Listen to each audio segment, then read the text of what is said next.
Assalamualaikum warahmatullahi wabarakatuh. Bersama kembali dengan Haji Wae. Kali ini edisi jalan-jalan, karena saat ini kami sedang berada di kota Bandung dan kami lebih memilih menikmati perjalanan melalui fasilitas yang sudah disediakan oleh Pemda Bandung, yaitu jalan-jalan untuk menikmati kota Bandung dan sekaligus menjaga protokol kesehatan, yaitu tetap menjaga jarak, tapi bisa tetap menikmati keindahan kota Bandung melalui jalan-jalan yang sudah disediakan, yaitu moda transportasi kota Bandung. Kita akan jalan-jalan melihat keindahan kota Bandung 45 sampai 1 jam ke depan. Mari sama-sama kita nikmati perjalanan wisata kota Bandung. Kita akan jalan-jalan keliling kota Bandung dengan menggunakan Bandung Taro busnya yang sudah disiapkan, dan bis ini berada di halte atau shelter Cisangkui yang ada yogurt Cisangkui. Banyak juga snack-snack atau makanan-makanan ringan yang juga dijajakan oleh UMKM, sehingga diharapkan semuanya bisa juga menikmati hasil-hasil daripada UMKM di Cisangkui, selain yogurtnya yang sudah cukup terkenal. Ini kita naik di sini, dan ini sudah dibuat sedemikian rupa untuk tetap menjaga aturan dan protokol kesehatan. Jadi satu orang dalam hal ini adalah satu. Jadi hanya bisa muat sekitar 12 sampai 15 orang. Itu adalah supirnya. Yuk nanti kita bergegas untuk jalan dengan menggunakan bis wisata ini. Dan yang tentu saja menjadi pilot dari Bandros kita yang akan membawa kita berkeliling Bandung, ya, dan melihat ya apa yang menarik ya dari perjalanan kita keliling kota Bandung, ya, tempat-tempat yang mungkin bisa kita kunjungi juga, tempat wisatanya, terutama tempat wisata kulinernya atau tempat-tempat yang memiliki nilai-nilai sejarah, ya, dan mungkin tempat-tempat yang menarik ya buat anak-anak kita, untuk memberikan edukasi kepada anak-anak kita dan lain sebagainya. Oke, baiklah Bapak Ibu semuanya, dan untuk naik Bandros Bapak Ibu tidak harus dari shelter geologi, tapi masih ada shelter-shelter lain di Bandung ini, di mana Ibu Bapak ya tentu saja bisa memanfaatkan shelter yang terdekat untuk berkeliling kota Bandung. Selain di geologi, ada juga di Taman Dewi Sartika di halaman Balai Kota, dan juga di depan dari pendopo di alun-alun sana, ya. Oke, baiklah Bapak Ibu semuanya, kita saat ini sudah ada di ya masih ya sekitaran Jalan Cisangkui, Jalan Cilaki, ya. Nah, sebelah kiri kita itu ada kerumunan, itu tadi pagi ada kegiatan pasar barang-barang bekas, pasar loak, di mana pasar tadi sering disebut sebagai pasar Sogo atau Sogo, ya. Sogo ini tidak identik dengan shopping mall, ya, di mana Sogo ini sebetulnya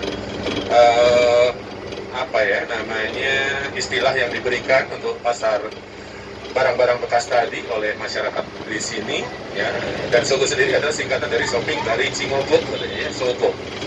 Nah, di sana ada SMA Negeri 20, ya, di sudut kanan belakang, di mana SMA Negeri 20 sendiri boleh dikatakan ini populer dan terkenal di Bandung, bukan karena prestasi akademiknya, ya, dan juga bukan merupakan salah satu SMA terfavorit yang ada di Bandung, di mana SMA Negeri 20 ini menjadi populer karena pernah dijadikan tempat untuk pembuatan film atau lokasi syuting dari film yang memang digandrungi oleh anak-anak remaja milenial, ya, anak-anak muda milenial. Mungkin Bapak Ibu atau Mbak teteh, akang-akang kenal dengan filmnya, yaitu Dilan atau Milea, ya. Dan karena keberhasilan film tadi yang menjadi booming, ya, di mana mereka pun pernah berencana akan mendirikan sebuah taman yang akan diberi nama Taman Dilan. Namun banyak masyarakat Bandung yang memang kurang setuju ya dengan rencana tadi karena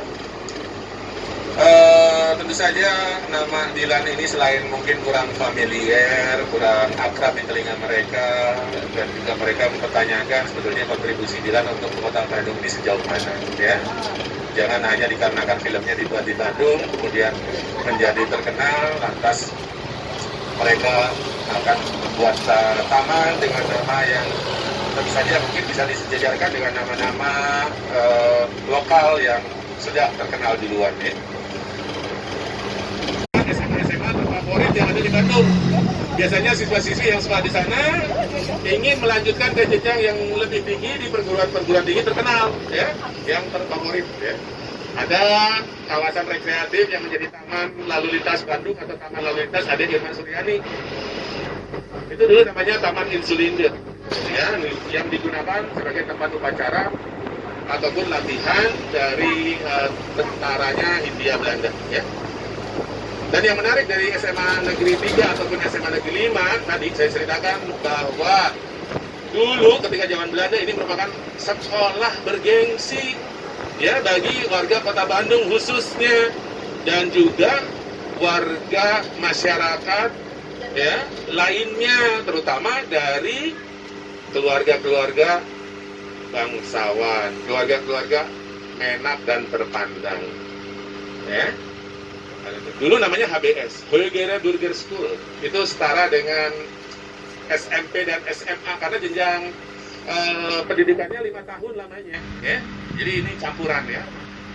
Dimana yang menarik bahwa pejabat-pejabat pemerintah, ya, orang-orang penting, ya, salah satunya adalah Ridwan Kamil, ya, lulusan sini. Dan Bapak Habibie, SMA-nya, ya, SMP-nya di sini, SMA-nya di sana di Semak Dago. Ya, yang dulu namanya Kristelik Lyceum, ya. Banyak orang-orang, ya, terkenal di Indonesia ini, ya, yang bekerja di pemerintahan, menjadi pejabat negara, pejabat pemerintah, yang dulu pernah mengenyam pendidikannya di Bandung, Bapak Ibu, ya. Apalagi ITB, ya, ITB. Nah, itu banyak, ya, menteri-menteri, ya, yang merupakan lulusan ITB. Ya, seperti itu Bapak Ibu, ya. ITB ini merupakan, ya, tentu saja perguruan tinggi teknik pertama yang ada di Indonesia, yang didirikan oleh Belanda itu pada tahun 1918. Iya, kalau kita bicara mengenai Bandung, Bandung ini apa sih yang terkenal dari kota Bandung, ya? Bandung ini memiliki banyak sekali potensi wisata, ya, baik wisata alam, wisata buatan, wisata sejarah, wisata pendidikan, ya, atau wisata kuliner, wisata belanja. Banyak, Pak, Bu, ya. Bangunan-bangunan bersejarah banyak sekali di Bandung, ya. Memang Bandung ini merupakan salah satu kota yang memiliki banyak sekali bangunan-bangunan tua peninggalan Belanda. Baik bangunan-bangunan yang bernilai sejarah maupun bangunan-bangunan yang memiliki berbagai macam ragam gaya arsitektur, terutama yang bergaya namanya Art Deco, Bapak Ibu. Nah, di sana ada patung pesepak bola yang sering diidentikan dengan legendanya Persib yang namanya Ajat Sudrajat. Di sebelah kanan belakang itu ada bangunan yang memiliki, ya, warna dindingnya merah kuning, ada lampu-lampu lampion. Ya, itu bukan vihara atau kelenteng, Bapak Ibu, ya, karena identik sekali warna-warna tadi dengan rumah ibadahnya orang-orang Tionghoa. Memang itu pun katakanlah rumah ibadah bernuansa, ya, etnik Tionghoa dan Cina. Namun itu sebuah masjid, Bapak Ibu, jangan salah. Ya, itu namanya Masjid Lautse, yang juga merupakan masjid bagi para Muslim keturunan Tionghoa atau mualaf-mualaf keturunan Tionghoa. Mereka punya wadah, ya, punya organisasi, punya komunitas yang namanya PT, ya. Nah, saat ini kita ada di Jalan Tamlong, bukan Tamlong sebenarnya, ya, Tamlong. Di mana Tamlong ini merupakan nama dari keluarga Tionghoa generasi pertama yang datang ke kota Bandung dan bermukim di kawasan itu. Ya, kawasan ini dulu jalannya bernama Aki Prawira Suganda. Karena jasa Tamlong untuk Kota Bandung yang begitu besar, ya, dulu Tamlong ini adalah keluarga pengusaha mebel atau furniture. Ya, mungkin dianggap berjasa oleh pemerintah Kota Bandung, ya, sehingga namanya didedikasikan untuk nama jalan yang ada di sini. Ini satu-satunya jalan di Bandung yang menggunakan nama Tionghoa, Bapak Ibu, ya, Tamlong. Nah, di sebelah kanan kita ini ada hotel, salah satu hotel tertua yang ada di Bandung yang namanya Grand Pramah Preanger. Ya, kalau kita melihat gaya arsitektur yang ya ada di sini, ini kita juga bisa katakan bahwa ini merupakan gaya arsitektur Art Deco. Di mana pada awalnya nama Preanger sendiri ini sebetulnya berkaitan dengan nama para pengusaha pemilik perkebunan yang ada di Tatar Priangan yang namanya Preanger Planter. Ya, karena mereka biasanya seminggu sekali datang ke Kota Bandung untuk bersenang-senang, berbelanja. Dulu ini sebuah toko yang sering dikunjungi oleh para Preanger Planter, ya. Bahkan dulu kemudian menjadi semacam penginapan dan hotel, ya. Charlie Chaplin, aktor film bisu yang dulu terkenal, itu pun pernah singgah dan bermalam di Preanger. Amelia Earhart, penerbang wanita solo dari Amerika, sebelum dia menghilang, dia pernah singgah di Bandung dan bermalam juga di sana. Nah, di sebelah kanan belakang itu ada monumen Tugu titik 0 km Kota Bandung, di mana sejarah Kota Bandung, sejarah berdirinya Kota Bandung itu bermula dari titik 0 km yang ada di sana, Bapak Ibu. Di sanalah berdiri tepat di atas titik 0 km tadi yang namanya Bapak Herman Willem Daendels, ya, yang memprakarsai pembangunan jalan raya Anyer Panarukan yang panjangnya kurang lebih sekitar 1.100 km yang membentang dari Anyer hingga ke Panarukan di Jawa Timur. Di mana pada awalnya jalan ini akan dibangun menyusuri pantai utara Pulau Jawa dari Anyer hingga ke Panarukan. Di mana yang kita lalui saat ini yang namanya Jalan Asia Afrika, ya, ini adalah bagian dari jalan raya Anyer Panarukan tadi, ya, atau yang dulu dikenal sebagai Jakarta Postway, ya, Jalan Raya Pos. Ya, di mana jalan raya pos tadi atau jalan raya Anyer Panarukan dibangun dalam rangka sebagai sarana pertahanan militer Belanda ketika dengan adanya pergerakan dari armada Inggris yang sedang menuju ke Pulau Jawa itu tahun 1808 sampai 1810. Namun tahun 1811 masuklah armada Inggris ke Pulau Jawa. Ya, kemudian Jawa pun jatuh ke tangan Inggris, ya. Nah, ini Sungai Cikapundung merupakan sungai yang terbesar yang ada di Bandung ini, ya. Nah, ini kawasan yang sering disebut dengan kawasan Jalan Pocong atau kawasan penampakan hantu Bandung, ya. Karena disinilah dulu sebelum pandemi mereka hampir setiap saat, terutama menjelang sore hari dan terutama juga ketika hari Minggu atau Sabtu, ya, mereka sering tampil di sini, ya, para cosplayer Bandung. Ya, mereka mengenakan kostum-kostum, baik kostum-kostum hantu maupun kostum-kostum superhero, di mana keberadaan mereka sebetulnya terinspirasi dengan cerita-cerita horor dengan hantu-hantu yang ada di Bandung ini. Bahkan mungkin dari tokoh-tokoh superhero dari film-film Marvel. Ya, dulu di Jalan Ciamplas pun ada, ya, toko-toko, nama-nama toko jeans di sana yang menggunakan nama-nama tokoh superhero. Tapi setelah adanya teras Ciamplas, nggak ada lagi nama-nama tokoh superhero di sana. Hilang. Sebagian mungkin mengungsi ke taman superhero yang ada di sana dekat Jalan Bengawan, ya. Sebagian lagi tampil di sini, ya, biasanya sebagai cosplayer. Oke, baiklah Bapak Ibu semuanya. Nah, ini kita sudah ada di pusat Kota Bandung yang sering disebut dengan alun-alun, ya. Ya, agak aneh sebetulnya, ya, alun-alun. Padahal nama alun-alun ini ada kaitannya dengan setiap pusat kota yang ada di Jawa. Bahwa Jalan Braga pernah menjadi semacam promenade Kota Bandung. Jadi tempat ngeceng-ngejeng, ya, nongkrong dan cuci matanya warga Kota Bandung, anak-anak muda Bandung yang berduit. Kenapa? Karena Jalan Braga ini sebetulnya dipenuhi oleh toko-toko dulu sepanjang jalan ini yang menjual produk-produk yang diperuntukkan bagi warga kulit putih, warga Eropa yang ada di Bandung, ya, mahal-mahal Bapak Ibu. Kalau kita mah nggak kebeli, ya. Ada toko baju, toko kereta kuda, ya, macam-macam. Ada restoran. Di sana tadi ada toko kue yang namanya Headslock Toys atau sumber hidangan. Itu satu-satunya toko kue dari zaman Belanda yang masih bisa bertahan sampai saat ini, bahkan tidak banyak berubah Pak dari awal berdirinya sampai sekarang, ya. Ruangannya masih seperti itu.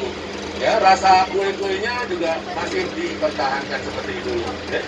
Selain toko kue ada juga restoran Maison Bohrein, ya. Ini sejak tahun 1923, ya. Yang sekarang bernama Braga Permai. Dulu restoran Maison Bohrein adanya di perempatan sini, ya, sebelum dipindahkan ke sebelah sini. Dan itu merupakan restoran Prancis yang terkenal pada zamannya. Biasanya yang datang ke sana adalah kalangan tertentu. Ya, selain kaya, bisa berbahasa Prancis. Karena bahasa Prancis dulu sudah dianggap sebagai bahasa yang derajatnya lebih tinggi dari bahasa-bahasa lain. Jadi orang-orang Belanda itu bangga kalau mereka bisa bahasa Prancis. Ya. Karena menu-menu yang untuk makanannya semuanya tertulis dalam bahasa Prancis, ya. Oke, jadi yang menarik juga bahwa Braga sendiri ini kemudian berkembang menjadi semacam tempat untuk bergaya, semacam ajang untuk fashion show, ya. Tempat ajang untuk mengubah syahwat. Ya. Braga sendiri berasal dari kata ngabaraja, mengubah raja. Jadi tempat untuk pamer diri, show off dengan baju-baju yang mahal, dengan tubuh-tubuh yang indah, kulit yang mulus, ya. Pakai baju yang kita sebut sekarang defensif, ya. Nah, itu di sana tadi ada hotel yang namanya Kenaton. Ada kaitannya dengan viaduk, keberadaan si viaduk yang ada di sana. Di mana Kenaton sendiri konon katanya ini adalah singkatan dari kereta datang, mari kita tonton. Ya. Jadi mereka bisa melihat hilir mudiknya kereta api, ya, di atas sana. Nah, sebelah kiri sana di dalam itu ada bangunan semacam cagar budaya yang bernama Gedung Indonesia Menggugat.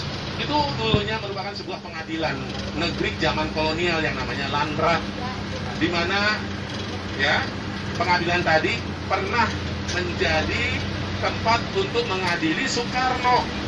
Ketika 8 bulan Soekarno dijebloskan ke penjara Banjar oleh Belanda, baru kemudian diajukan ke meja hijau yang ada di sana tadi. Disitulah Soekarno membacakan pembelaannya ataupun pledoi-nya yang berjudul Indonesia Menggugat. Setelah diadili selama 8 jam, kemudian Soekarno dinyatakan bebas. Namun beberapa bulan kemudian Soekarno ditangkap kembali karena masih dianggap berbahaya oleh Belanda dan dijebloskan ke penjara Sukamiskin. Ironisnya bahwa penjara Sukamiskin ini adalah hasil karya rancang bangun Soekarno sendiri dengan profesornya, yaitu Profesor Sumaker yang tidak lain adalah dosennya ketika kuliah di ITB atau TH, Teknik Hukum School Bandung, di mana Soekarno ini merupakan mahasiswa generasi pertama yang kuliah di Bandung. Dia kuliah di ITB yang mendapatkan gelar insinyur, ya. Soekarno dulu ngekosnya di daerah Jalan Ciatil sana, di rumahnya Ibu Igit Garnasi, sehingga, ya, karena mungkin kemudian mereka pun jatuh hati satu sama lainnya dan kemudian mereka menikah. Meskipun Soekarno dulu sebelumnya sudah juga memiliki seorang istri, yaitu Utari, yang tidak lain adalah putri dari Bapak OS Dr. Aminoto, yang tidak lain adalah kakek buyut dari, ya, Maya Estianti, Ibu Maya Estianti, ya, bekas istrinya Ahmad Dhani. Ya. Nah, ini sebelah kanan kita ini ada rumah yang memiliki halaman begitu luas, Bapak Ibu, yang selalu juga dijaga oleh tentara. Biasanya ada serdadu, di situ ada soldadu.